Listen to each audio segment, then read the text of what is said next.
ربنا اللہ، بے شک میں نے کلمہ پڑھا ہے میرا رب میرا اللہ ہے۔ اب اس نے یہ دعویٰ کیا، اس دعوے پہ ثم استقاموا، ڈٹ گیا۔ دنیا ادھر کی ادھر ہو گئی لیکن اس نے اپنے رب کا دامن نہیں چھوڑا، توحید کا دامن نہیں چھوڑا۔ اس نے کہا ربنا اللہ، میرا رب میرا اللہ ہے۔ بچے ذبح ہو گئے پھر بھی کہتا ہے انا للہ۔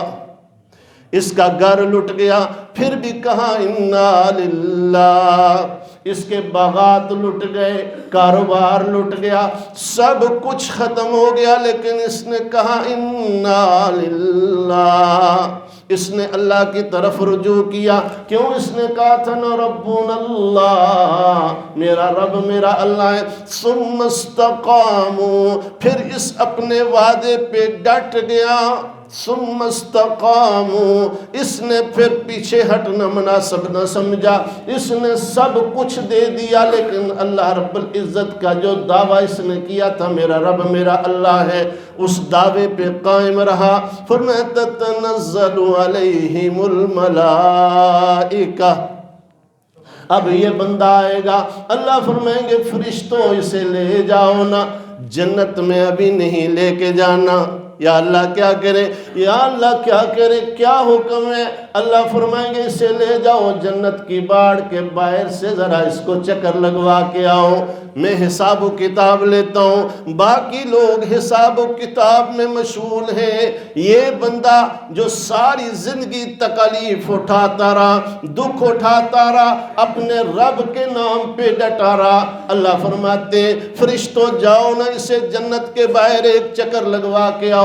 فرشتے چکر لگوا کے آتے، اب اللہ پوچھتے بتا نا میرے بندے، دنیا میں کبھی کوئی غم دیکھا، کبھی کوئی تکلیف دیکھی، کبھی کوئی آزمائش دیکھی؟ یہ بندہ کہے گا نہیں یا اللہ جی، تکلیف ہوتی کیا ہے، غم ہوتے کیا ہے، پریشانیاں ہوتی کیا ہے؟ یا اللہ جی میں نے تو ہر وقت خوشی خوشی دیکھی ہے، ہر وقت سکون ہی سکون دیکھا، ہر وقت راحت ہی راحت دیکھی۔ میرے اور آپ کے پیارے نبی صلی اللہ علیہ وسلم فرمایا وہ جنت جس کا اللہ نے مومن سے وعدہ کیا وہ اتنی اعلیٰ ہے، ابھی جنتی اندر نہیں گیا، باہر سے اس کو گزار کے لایا گیا، اندر سے اسے خوشبو آئیں، اندر سے وہ جنت کی حسین خوشبویں آئیں، وہ جو معطر معطر فضا تھی اس کی مہک سونگھ کے اس بندے کو سارے کے سارے غم بھول گئے، ساری تکلیف بھول گئی۔ اللہ فرمائیں گے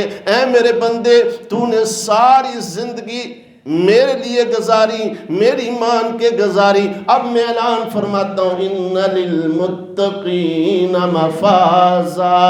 اے فرشتوں، یہ میرا بندہ جس نے ساری زندگی تقوی اختیار کیے رہا یہ کامیاب ہو گیا، دنیاوی محنت و مشقتیں ساری کاٹ کے آیا، آج میں اللہ اسے کامیاب قرار دیتا ہوں۔ یا اللہ جی پھر کیا کرے؟ فرمائے ان للمتقین مفازا حدائق وعنابا وکواعب اترابا وکأسا دہاقا لا يسمعون فیہا لغوا ولا کذابا۔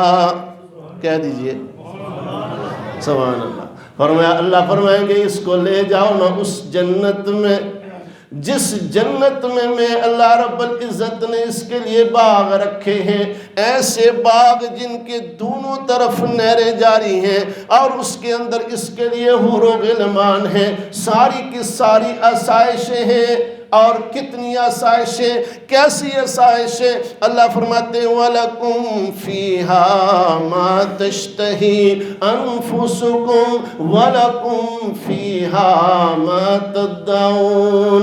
اے میرے بندے اس جنت میں تو رہ، اور میرے اور آپ کے پیارے نبی کہہ دیجئے صلی اللہ علیہ وسلم نے فرمایا وہ جنت اتنی بڑی ہوگی، سب سے جو آخری میرا غلام جنت میں جائے گا، سب سے آخر میں جنت میں جانے والے کو اس دنیا سے 10 گنا بڑی جنت اللہ عطا کرے گا۔ سبحان اللہ، اللہ ہم سب کو نصیب فرمائے۔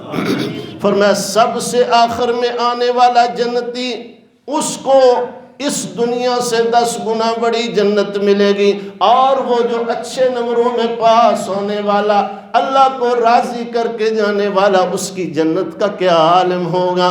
تو میرے اور آپ کے پیارے نبی صلی اللہ علیہ وسلم نے یہ بشارتیں دی جنت والے کے لیے۔ قرآن کہتے ہیں وَلَكُمْ فِيهَا مَا تَشْتَهِي أَنفُسُكُمْ وَلَكُمْ فِيهَا مَا تَدَّعُونَ۔ فرمایا یہ جنتی جنت میں جائے گا، فرشتے اسے بشارت دیں گے اللہ کی طرف سے، اے جنتی آج تو جنت میں آ گیا، اللہ نے تیرے لیے انعام یہ رکھا ہے، جو زبان سے نکالے گا، زبان کا لفظ بعد میں پورا ہوگا، ہم تیرا وہ حکم پہلے پورا کر دیں گے، اس لیے کہ دنیا میں تو نے رب کی مرضی کو اپنایا، آج اللہ نے تجھے ایسا کر دیا جو زبان سے نکالے گا اللہ اسے پورا کر دے گا۔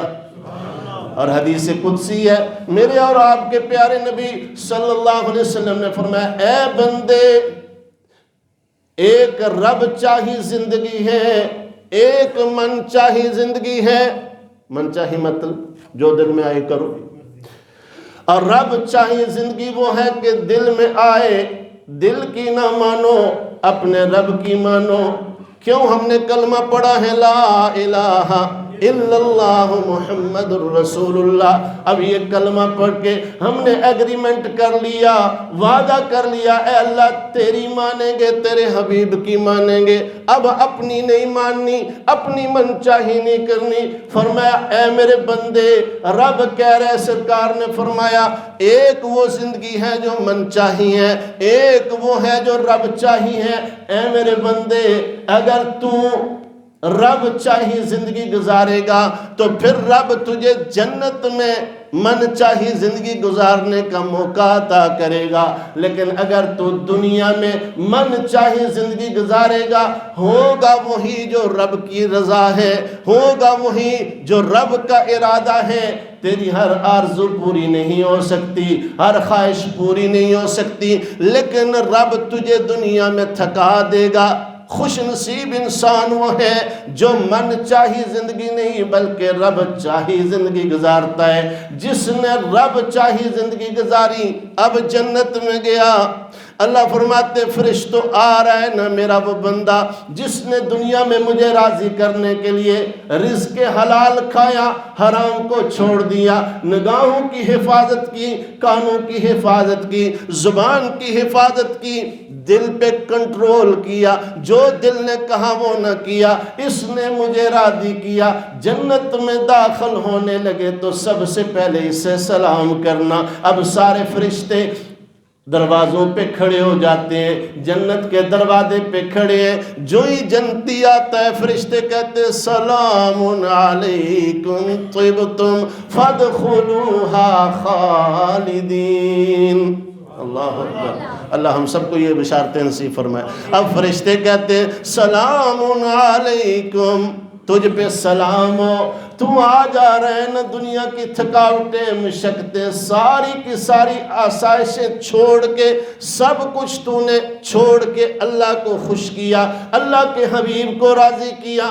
اب ہم تجھے خوشخبری دیتے ہیں، سب سے پہلے تو سلام کرتے ہیں سلام علیکم، تیرے اوپر سلام ہو، طبتم فادخلوها خالدین، ان دروازوں سے داخل ہو جا، ہمیشہ ہمیشہ کے لیے جنت میں رہنا شروع کر دے، اب یہاں سے تجھے کوئی نکالے گا نہیں۔ تو دنیا کی خوشی عارضی، خوشی کے ساتھ غم کا کھٹکا لگا ہوا، حاسدین کی فکر، دشمنوں کی فکر، پتہ نہیں کیا کیا غم ستائے جاتے ہیں، لیکن آخرت کی خوشی ہمیشہ ہمیشہ والی۔ موت کو بھی اللہ نے موت دے دی، اب ہمیشہ جنت میں رہنا ہے۔ دنیا کا غم بھی عارضی، آخرت کا غم بھی ہمیشہ والا۔ تو اس لیے میرے بھائیو اور دوستوں، مسلمان کی زندگی رب چاہی زندگی ہوتی ہے، وہ دنیا کی عارضی خوشیوں کے پیچھے نہیں پڑتا، بلکہ وہ ہمیشہ ہمیشہ والی خوشی کو اپناتا ہے، اپنے رب کو راضی کرتا ہے۔ میرے اور آپ کے پیارے نبی صلی اللہ علیہ وسلم نے فرمایا سب سے زیادہ خوش نصیب انسان وہ ہے، کامیاب وہ ہے جس نے اپنے رب کو راضی کر لیا۔ یا رسول اللہ رب کیسے راضی ہوگا؟ فرمایا ان للمتقین مفازا، رب راضی ہوگا جس وقت تمہارے دل میں رب کا تقوی آ جائے گا۔ اب تقوی کیا ہے؟ تقوی یہ ہے کہ اللہ کا ڈر آ جائے، اللہ کا خوف آ جائے، اس کی ناراضگی سے بندہ بچنے لگ جائے، اس کی رضا کو سامنے رکھ کے عمل کرے۔ دکان میں بیٹھا ہوا کاروبار کر رہا ہے، مسجد سے آواز آ گئی اللہ اکبر اللہ اکبر، اب یہ رب سے ڈرا، سارا کاروبار اس نے بند کر دیا، چلو اپنے رب کو راضی کرتے ہیں۔ سامنے غلط چیز آ گئی، فوراً اس نے اپنی نظر جھکا لی، کیوں؟ میں نے اس کی طرف نہیں دیکھنا، اللہ نے منع کیا ہے۔ کانوں میں غلط آواز پڑے، فوراً توجہ دوسری طرف کر لی، یہ غلط نہیں سننا، کیوں؟ میرے رب نے مجھے منع کیا ہے۔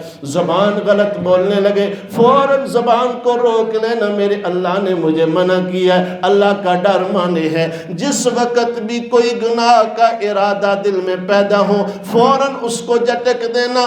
ایسا خوش نصیب بندہ جو ہر قدم پہ اپنے رب سے ڈرتا رہا، فرمایا ان للمتقین مفازا، ایسا بندہ کامیاب ہو گیا۔ تو دعا کریں اللہ ہم سب کو آخرت کی ہمیشہ ہمیشہ والی خوشی نصیب فرمائے، اور اس کے لیے ضروری ہے تقوی والی زندگی، رب سے ڈر کے زندگی گزارنا۔ اللہ ہم سب کو تقوی والی پرہیزگاری والی زندگی نصیب فرمائے۔